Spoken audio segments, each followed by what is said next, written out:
Hello दोस्तों, आपका हमारे चैनल पर स्वागत है। प्रगति सूत्र संपूर्ण दस्तावेज आपकी सफलता के लिए, जिसे लिखा है संजय जैन महागुरु जी और नरसिंह ग्रेवाल महागुरु जी ने, जिसका हम पार्ट 8 देखेंगे। 17, क्या डायरेक्ट सेलिंग एक सुनहरा करियर है? जी हाँ, डायरेक्ट सेलिंग एक बहुत ही सुनहरा करियर है, क्योंकि लोग आज इसकी ताकत को समझ चुके हैं। अच्छे पढ़े लिखे लोग भी इस बिजनेस को अपना रहे हैं और सफलता की राह पर आगे बढ़ रहे हैं। आज पूरी दुनिया में हजारों कंपनियां अपने प्रोडक्ट्स एवं सर्विस को डायरेक्ट सेलिंग द्वारा बेच रही है। आज बहुत सारे देशों के बिजनेस स्कूलों में डायरेक्ट सेलिंग बिजनेस सिस्टम पढ़ाया जाता है, इसलिए यह सिस्टम बड़ी तेजी से पूरी दुनिया में फैल रहा है। एक और सच्चाई से मैं आपको अवगत कराना चाहूँगा कि आज भारत में भी बहुत सारी कंपनियां अपने प्रोडक्ट्स को डायरेक्ट सेलिंग कंपनी के ज़रिए बेच रही है। यह एक ऐसा बिजनेस है कि जिसमें किसी का भी नुकसान का कोई खतरा नहीं है, जैसे माल की चोरी हो जाना, माल जल जाना, चोरों के द्वारा कैश लूट ले जाना इत्यादि। इसलिए ज्वाइन कीजिए, निश्चिंत हो जाइए और पैसे कमाइए। 18, सब कुछ तो ठीक है पर पैसे ही नहीं है, ज्वाइन कैसे करूं? दोस्त, अगर आपके पास पैसा नहीं है तो यही सबसे अच्छी और ख़ास वजह है कि इस बिजनेस को करने की। मान लीजिए ईश्वर न करे कि आपके घर में कोई बीमार पड़ जाता है और आपको अचानक 10,000 रुपये की ज़रूरत पड़ जाती है। क्या आप इनके इलाज के लिए 10,000 रुपये की व्यवस्था नहीं करेंगे? याद रखिए, असफल लोग परिस्थिति व हालात को हार का कारण बताते हैं, जबकि सफल लोग उसी परिस्थिति व हालात को अपनी जीत का कारण बना लेते हैं। आप अपने आप को किस श्रेणी में रखना चाहेंगे, सफल या असफल? दोस्त, इस बिजनेस को शुरू करने के लिए कम से कम 10,000 रुपये से बिजनेस 10,000 रुपये के प्रोडक्ट खरीदने की ज़रूरत है। आप सोच कर देखिए कि आज एक प्रोडक्ट खरीदने से कौन सा बिजनेस शुरू हो सकता है जिससे आप हज़ारों रुपये हफ्ता कमा सके। यदि आप बिजनेस की गहराई समझ लेते हैं तो यह 10,000 रुपये 100 रुपये के बराबर लगेंगे। इसीलिए प्रोडक्ट खरीदने के लिए शीघ्र व्यवस्था कीजिए और बिना किसी विलंब प्रोडक्ट खरीदकर इस बिजनेस की शुरुआत करें। 19, अब मुझे इस बिजनेस की खूबसूरती का पता चल चुका है। इस बिजनेस को मैं आज और अभी से शुरू करना चाहूँगा। कृपया बताइए कि इस बिजनेस की शुरुआत किस तरह से करें। सर्वप्रथम आप एक प्रोडक्ट को लेकर इस बिजनेस को ज्वाइन करें। साथ ही अपने स्पॉन्सर से बिजनेस किट खरीदें और उसे पढ़े, देखें और समझें। यह बिजनेस बहुत ही बढ़िया साधन है आर्थिक आज़ादी को प्राप्त करने का। बस ज़रूरत है इस बिजनेस को सही सिस्टम से करने की। तेज़ी से सफलता लेने के लिए ऑडियो वीडियो सीडी का ऑर्डर करके तुरंत ही उसे सुने व देखें। 20, यह बिजनेस इतना अच्छा है तो सभी लोग क्यों नहीं कर लेते? सर, आप बिल्कुल सही बोल रहे हैं। हमें भी शुरुआत में ऐसा ही लगता था, लेकिन जब हमने इस बिजनेस में गहनता से जाना तो पता चला कि ऐसे कई काम हैं जो बहुत बढ़िया है लेकिन सभी लोग नहीं करते हैं। यह बिजनेस इतना अच्छा है तो सभी लोग क्यों नहीं कर लेते? सर, आप बिल्कुल सही बोल रहे हैं। हमें भी शुरुआत में ऐसा ही लगता था, लेकिन जब हमने इस बारे में गहनता से जाना तो पता चला कि ऐसे कई काम हैं जो बहुत बढ़िया है लेकिन सभी लोग नहीं करते हैं। जैसे सवेरे की सैर करना स्वस्थ जीवन के लिए एक वरदान है। उससे काया निरोगी रहती है। काया निरोगी है तो उससे बड़ा सुख कुछ नहीं है, क्योंकि निरोगी काया से ही सब चीज़ों का आनंद लिया जा सकता है। लेकिन सर, क्या सभी लोग सुबह सैर करने जाते हैं? नहीं, और भी बहुत से बढ़िया काम है, जैसे सर्वशक्तिमान का भजन सुमन करना, ध्यान करना, तथा बहुत सारी ऐसी चीज़ें हैं जो बहुत ही बढ़िया है और ज़िंदगी के अल्टीमेट मकसद है, फिर भी क्या सब लोग उसका फ़ायदा उठाते हैं? शायद कुछ ही लोग। वैसे सर, स्कूटर लेते समय आपने नहीं सोचा कि सभी के पास स्कूटर नहीं है, तो मैं कैसे ले लूँ? शादी तो आपने लपक के कर ली, उस समय तो आपने दूसरे कुंवारों के बारे में नहीं सोचा। तो बिजनेस के लिए ही खास तौर पर आप यह सवाल क्यों उठा रहे हैं? ऐसा विश्व में कहीं भी नहीं होता कि समाज के सभी लोग एक जैसा काम एक साथ करने लग जाए। सभी जानते हैं कि doctor, engineer, chartered accountant, MBA, IAS, IPS इत्यादि की पढ़ाई मान सम्मान और पैसा दोनों दिलाती है, पर फिर भी सभी लोग इन क्षेत्र में नहीं जाते और न ही इन क्षेत्र में सभी लोग एक जैसी सफलता अर्जित कर पाते हैं। यह हर व्यवसाय के लिए सच है और डायरेक्ट सेलिंग बिजनेस के लिए भी सच है कि सब लोग इसमें नहीं आएंगे। 21. मैं तो ज़्यादा लोगों को नहीं जानता। सर, आप बिल्कुल सही बोल रहे हैं। हमें भी शुरुआत में यही लगता था, लेकिन जब हमारे अपलाइन ने समझाया तो हमें पता चला कि ऐसी बात नहीं है।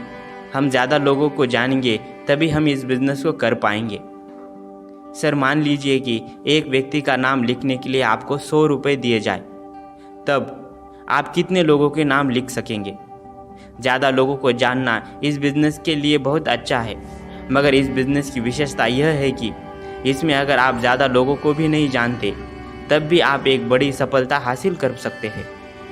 इसके लिए आपको इतना ही करना है, ऐसे कुछ लोगों को तलाश कीजिए जिनकी पहचान ज़्यादा लोगों के साथ है तथा अनजान लोगों के माध्यम से इस बिज़नेस को बढ़ा सकते हैं।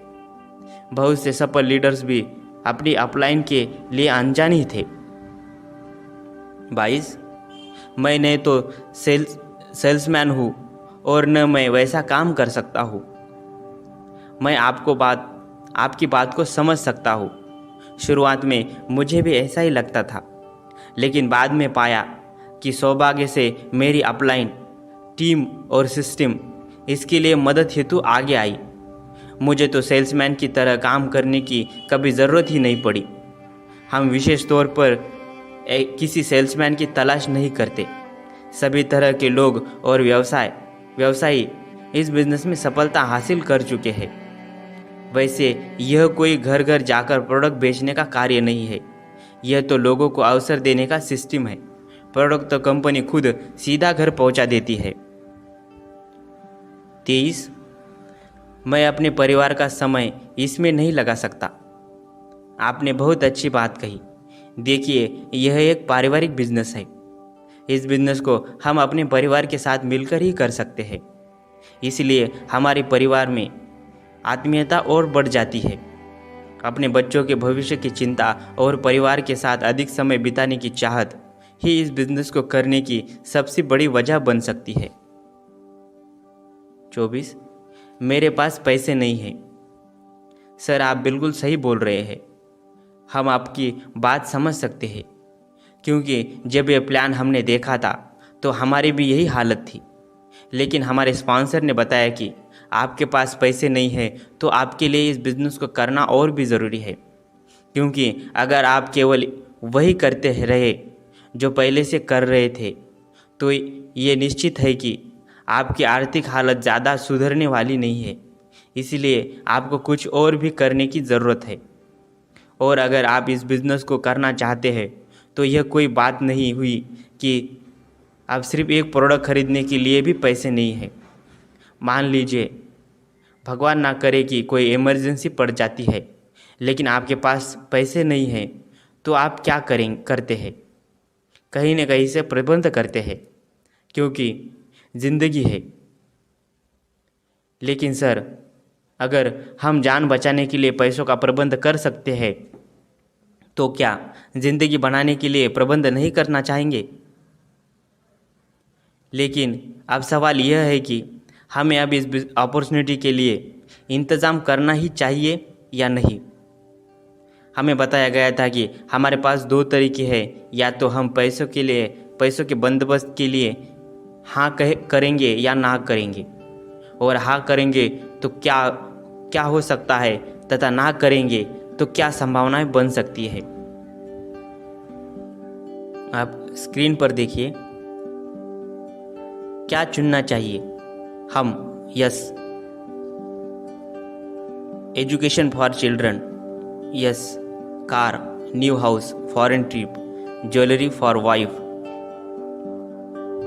Pilgrimage, no children education, no dream car, no dream house, no foreign tour, no foreign trip, no jewellery for wife, no parent pilgrim. अगर नो बोलते हैं क्या हो सकता है? हमारी आर्थिक अवस्था तो ऐसे ही रहेगी। और अगर बच्चों की अच्छी शिक्षा की बात आए तो क्या कहेंगे? नो, कार के लिए नो, घर के लिए नो, विदेश यात्रा के लिए नो, मैडम के लिए jewellery no, parent pilgrimage no, और नो हमेशा हमारे साथ लगा रह सकता है।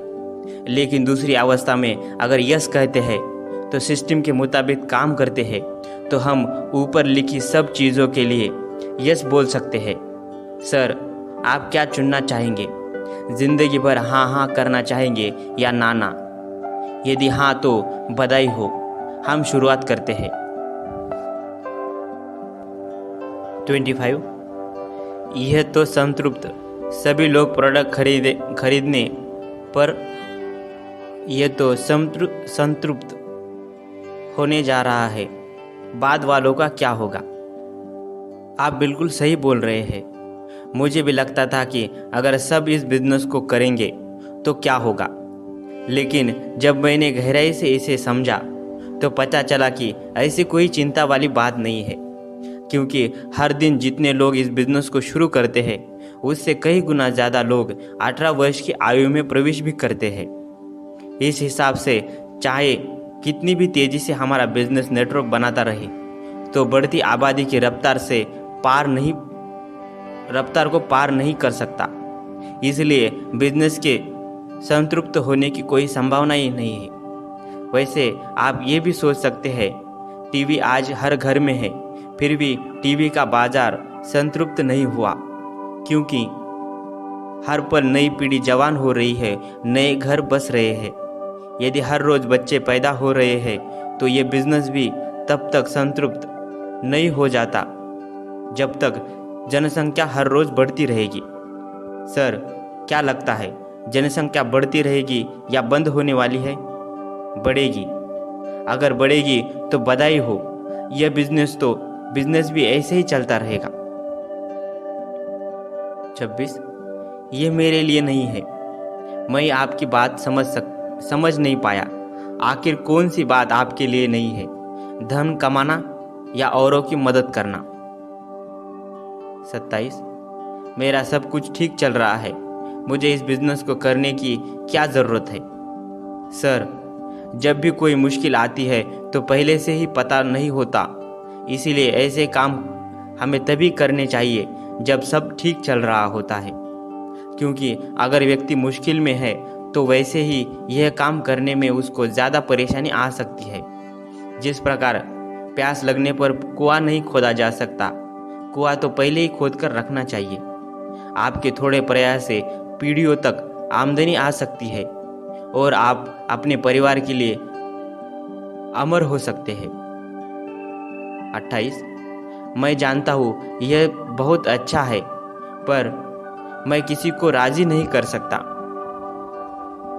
जब मैंने इस बिजनेस को देखा था तो मुझे भी ऐसा ही लगा था, लेकिन बाद में मेरे स्पॉन्सर ने मुझे बताया कि यह बिजनेस वास्तव में किसी को राजी करना, मक्खन लगाना या पटाने का काम नहीं है।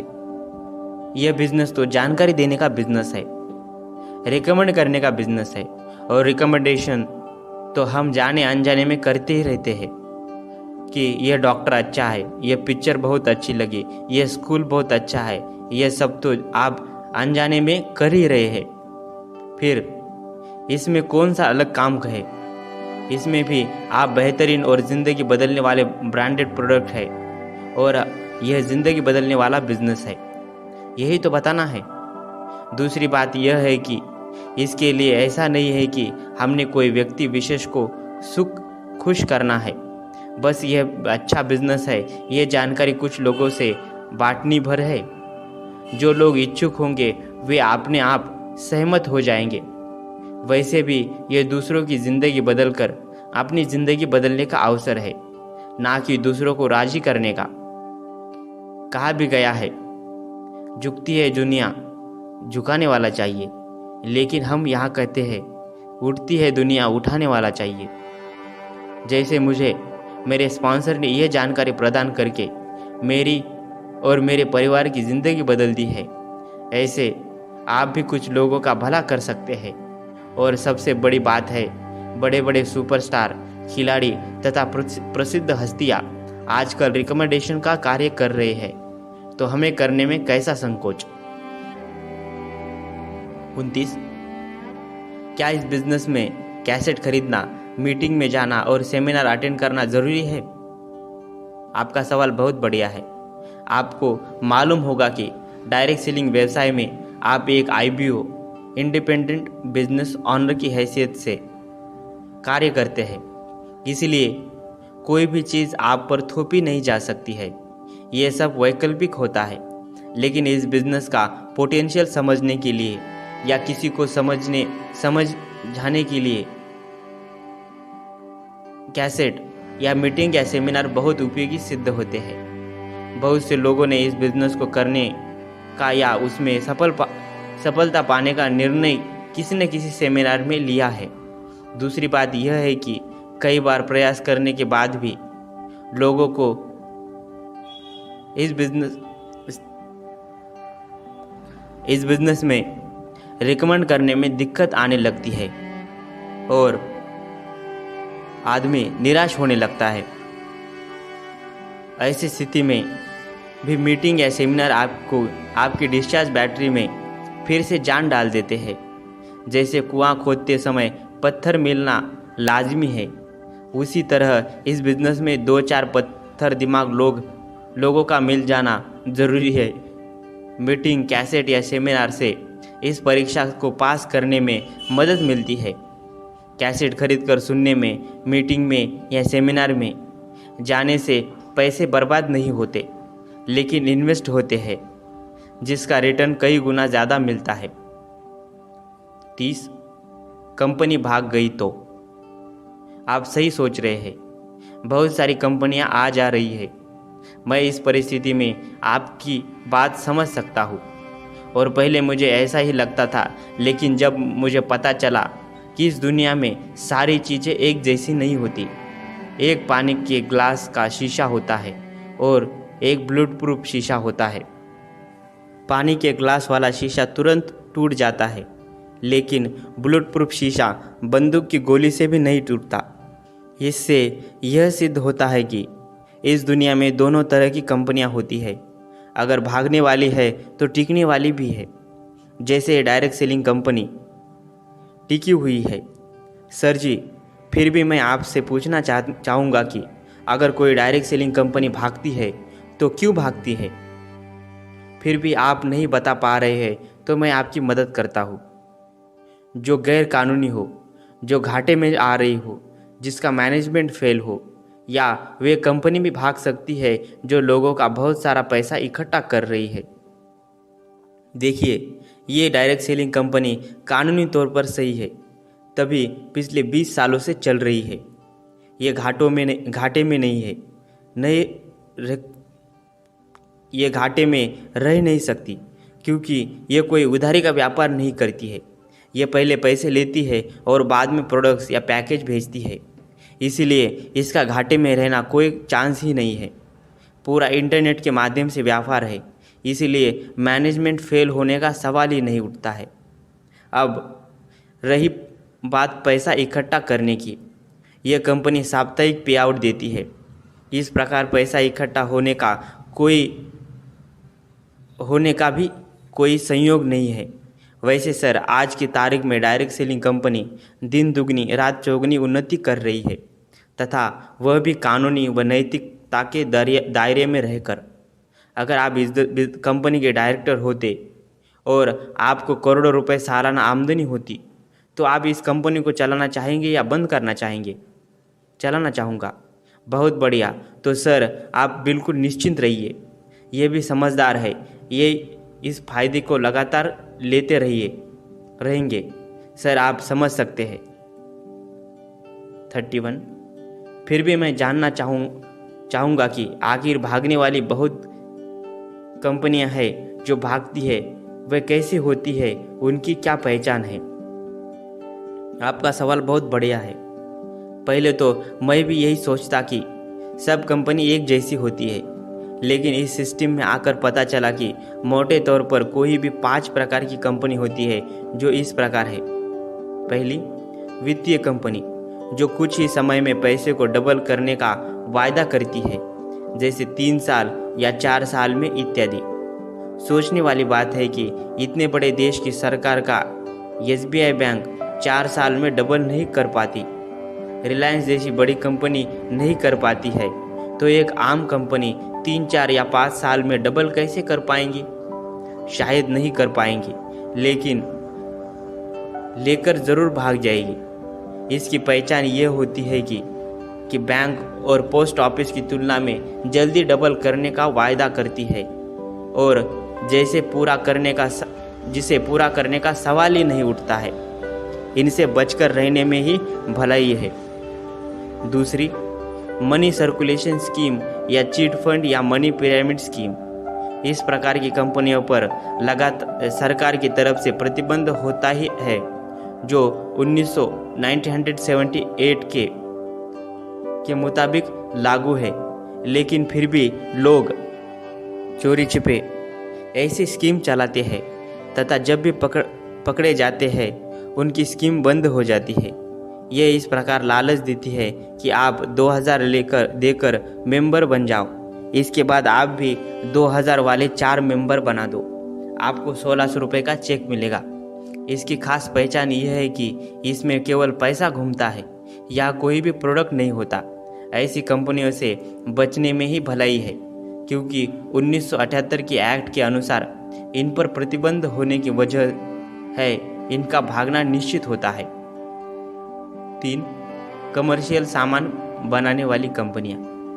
ये कंपनी ऐसी होती है जो सामान बनाती है और पारंपरिक तरीके से बाजार में सामान बेचती है। जिनकी डिमांड और सप्लाई का कार्य चलता रहे तो ये चलती रहती है, और नहीं चली तो मालिक इनको बंद कर देता है। लेकिन इस केस में आम जनता को कोई नुकसान या फायदा नहीं होता है।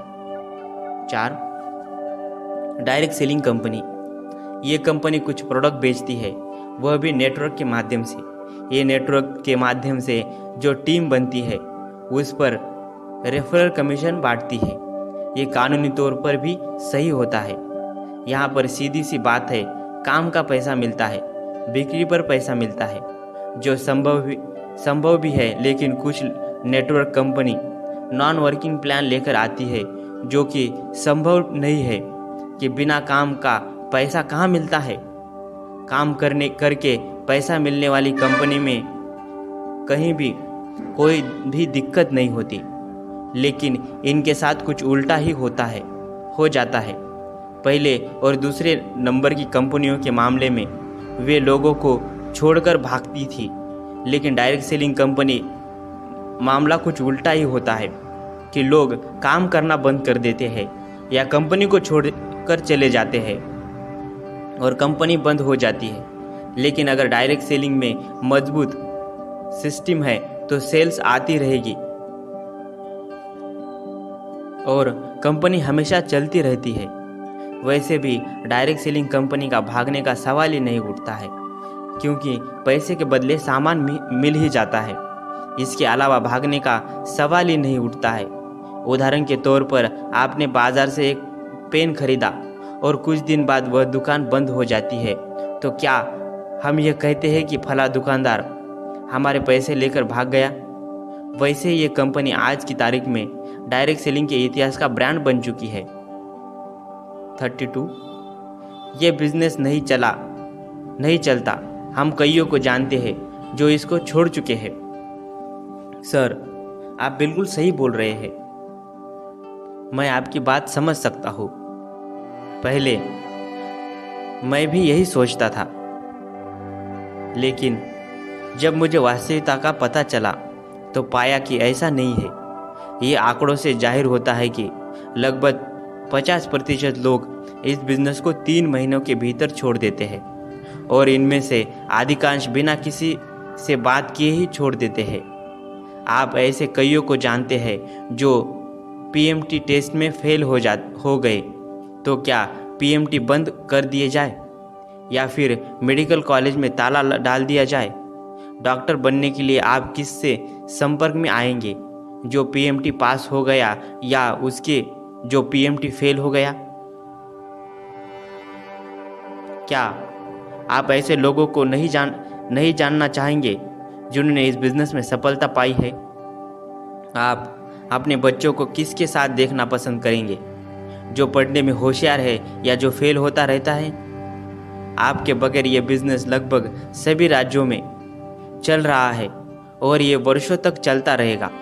यह चुनौती पूर्ण है लेकिन सरल काम है जिसे सीखकर किया जा सकता है। आप जैसे लोग आज भी कर रहे हैं, इसीलिए सफल लोगों से नहीं असफल लोगों से शिक्षा ले। 33 हमारे बच्चे छोटे हैं सर। बहुत बढ़िया। बच्चे के बारे में सोचना हमारी नैतिक व सामाजिक जिम्मेदारी है। आपके पास अपने बच्चों के भविष्य की क्या योजना है? वो किस तरह के खिलौने से खेलेंगे? वो किस गाड़ी में और किस तरह के स्कूल में पढ़ने जाएंगे? वो किस स्कीम के कपड़े पहनेंगे? वो किस किस्म के कपड़े पहनेंगे? आप उनको कितना समय दे पाएंगे? अगर इस सवाल का जवाब देने में आपको पसीना आ रहा है तो आप ठीक दिशा में सोच रहे हैं कि आपको इस डायरेक्ट सेलिंग को गंभीरतापूर्वक करना शुरू कर देना चाहिए। बच्चों को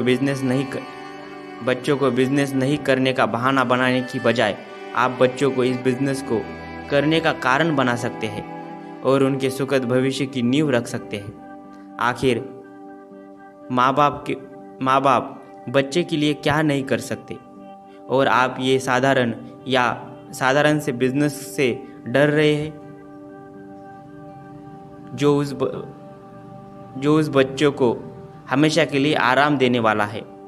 अगर आपके बच्चे छोटे हैं तो पति पत्नी में से एक को ही बिजनेस में लगना चाहिए और दूसरे को बच्चे की देखभाल में पूरा समय देना चाहिए, जैसे हमारे कई लोगों ने किया है। इसीलिए भगवान ने बच्चे के पीछे माँ और बाप दोनों को रखा है ताकि एक उसका पालन पोषण कर सके, ख्याल रखे तथा दूसरा उसको सपनों की जिंदगी जीने में सक्षम बनाने के लिए लगातार आते रहने वाली आमदनी को पैदा कर सके। और अगर थोड़े भी विवेकशील लोग हैं और आदर्श माता पिता है तो ज़रूर एक पैसिव आमदनी का बंदोबस्त करना चाहिए ताकि जीवन में कुछ भी चुनौती आए उसका ज़िंदगी में बच्चों के लालन पालन और भविष्य पर कुछ भी फर्क ना पड़े। इस संदर्भ में हम श्याम सुंदर जी की कहानी देख सकते हैं। 34 लोग इस बिजनेस के नाम से बिदकते हैं, आने का बोलकर भी नहीं आते हैं। आप बिल्कुल सही बोल रहे हैं, मैं समझ सकता हूँ। मेरे साथ भी कई लोगों ने ऐसा ही किया था, लेकिन जब मुझे पता चला कि इस बिज़नेस में 10, 7, 4, 1 का फार्मूला काम करता है तो समझ गया 10 में एक आदमी इस बिज़नेस में आता है और वही काफ़ी है। कुछ लोगों की नज़रों में उनकी स्वयं की छवि धुंधली होती है और उनका आत्मविश्वास बड़ा कमज़ोर होता है। यह वे लोग हैं जो संतोषी सदा सुखों की गोली खाकर बड़े हुए हैं और आत्मविश्वास की कमी के कारण किसी भी काम को हाथ में लेने से डरते हैं। आपको हर बिजनेस में ऐसे लोग मिल जाएंगे जो टाल मटोल करने में विश्वास रखते हैं, पर ऐसे लोगों के आने से भी कोई खास फायदा नहीं होता। ये अगर आ भी जाए तो छोड़कर भागने में ज़्यादा वक्त नहीं लगता। पैसे की गरीबी उतनी दुखदायक नहीं होती जितनी प्रगति के लिए आकुलता की कमी। जो अपनी दुर्दशा से संतुष्ट है उसके लिए सुखद अवसर कहाँ से, कैसे और क्यों कर आएंगे। इसीलिए हमसे जो बिदकते हैं उनकी चिंता नहीं करनी है। जो लोग हर रोज़ भगवान के सामने अगरबत्ती लगाते हैं और कहते हैं कि भगवान मेरी किस्मत अच्छी कर दे, मैं आम जिंदगी नहीं जीना चाहता, और कहता है बस एक बार मौका दे दे। अगर परिवार का इतिहास ना लिख दिया तो कहना। अगर आपके घर में लड़का या लड़की पैदा हुई तो मतलब साफ है कि भगवान ने उसके लिए लड़की या लड़का पैदा ही किया है जिसके साथ उसकी शादी होगी। आपका काम तो बस उसको खोज निकालना है। अगर आपको भगवान ने यह बिजनेस दे दिया है तो भी मतलब साफ है कि भगवान ने वे लोग पहले ही भेज दिए हैं जो आपका बिजनेस में सहयोग करेंगे।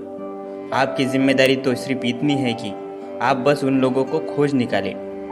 ऐसे लोग जो बोलकर भी नहीं आते वे आपकी खोज का हिस्सा नहीं है। उन लोगों की परवाह करके अपने भविष्य को खतरे में ना डालें। 35। ये बड़ा कठिन काम है। सफलता की संभावना बहुत कम है। यह प्रारंभ में ही स्पष्ट किया है कि डायरेक्ट सेलिंग सरल है पर आसान नहीं है। IAS, IPS, cast accountant, CA, CS आदि में सफल होने वालों का प्रतिशत भी 0.5% या 0.7% ही रहता है। कष्ट और कठिनाई का व्यवधान उन्नति की हर दिशा में मौजूद रहता है। ऐसी एक भी सफलता नहीं है जो कठिनाइयों से संघर्ष किए बिना ही प्राप्त हो जाए। जीवन के महत्वपूर्ण विघ्न बाधाओं से ही भरे रहते हैं। यदि परमात्मा ने सफलता का कठिनाई के साथ गठबंधन न किया होता, उसे सर्व सुलभ बना दिया होता, तो यह मनुष्य जाति का सबसे बड़ा दुर्भाग्य होता। 36। पैसा सब कुछ नहीं होता। पैसे से मानसिक शांति नहीं मिलती। संपन्नता और मानसिक शांति का संबंध व्यक्तिगत स्वभाव पर निर्भर करता है। पैसा पानी की तरह है, जिसमें मिलाओ पैसा ही रंग हो जाता है। दूध में मिलाओ दूध जैसा, शराब में मिलाओ तो शराब जैसा। ये केवल भ्रांति मात्र है कि पैसा लोगों का दिमाग खराब कर देता है और उसे घमंडी बना देता है। ऐसा कुछ भी नहीं है। पैसा अपने आप में एक ऐसी चीज है जो मनुष्य को उसकी प्रवृत्ति के अनुसार कार्य करने की क्षमता बढ़ाता है। अगर अच्छी प्रवृत्ति है तो वह और अच्छा बन जाता है, और अगर बुरी प्रवृत्ति है तो और बुरा बन जाता है। दूसरी बात, बहुत सारे गरीब लोगों को भी मानसिक शांति प्राप्त करने के लिए धन सेठ होना जरूरी नहीं है, लेकिन पैसे की कमी के कारण आप ऐसे तत्व से वंचित रह जाते हैं जो जीवन को रंगीन बनाते हैं। पैसे से खुशी नहीं खरीदी जा सकती, लेकिन असुविधाएं जरूर कम की जा सकती है। यदि आपको हर समय यह चिंता सताती रहती है कि डॉक्टर की फीस कैसे अदा की जाएगी, किताबों और स्कूल की फीस कब तक दी जा सकेगी, बिजली या फोन का बिल कम कैसे आएगा, क्या इस साल भी घर की पुताई नहीं हो पाई, तो आपका मन कैसे शांति का अनुभव कर सकता है। अगर पैसों की कमी के कारण आपको गंदी बस्ती में रहना पड़ रहा है और आपको यह चिंता लगी रहती है कि इस वातावरण का मेरे बच्चों पर क्या असर पड़ेगा, तो आपको मानसिक शांति कैसे मिल सकती है। संपन्न लोग मानसिक शांति के साथ जीते हैं, पर अगर व्यक्ति की मुख्य चिंता यह हो जाए कि रक्षा किसी भी तरह की जाए तो मानसिक शांति गायब हो जाती है। मनुष्य संपत्तियों से नहीं वरन अपने विचारों एवं नजरिए के कारण शांत और सुखी रह सकता है। गुण, कर्म और स्वभाव को उच्च स्तरीय बनाए बिना, कर्तव्य को आनंद पूर्वक निभाए बिना प्रचुर संपत्ति प्राप्त कर लेने भर भी चैन से नहीं रहा जा सकता। व्यक्ति की अंततः चेतना अगर निकृष्ट स्तर की बनी रही तो कबीर जैसा धन और इंद्र जैसा वैभव होते हुए भी असंतोष एवं विमोक्ष की ज्वाला से जलते रहना होगा। दरिद्रता या संपन्नता इससे तय नहीं होती कि किसी व्यक्ति के पास क्या है, बल्कि इससे तय होती है कि वह क्या है। यह बिजनेस आपको कितना धन देगा यह तय नहीं है, पर यह तय है कि इसकी शिक्षा से आपको हृदय की विशालता का आभास आपको हो जाएगा। आपका इसका एजुकेशन सिस्टम बहुत शानदार होता है। यह बिजनेस आपके व्यक्तित्व को निखारेगा और आपकी विचारधारा को सकारात्मक और प्रगतिशील बनाएगा। इसमें किसी को भी रत्ती भर का संदेह नहीं करना चाहिए।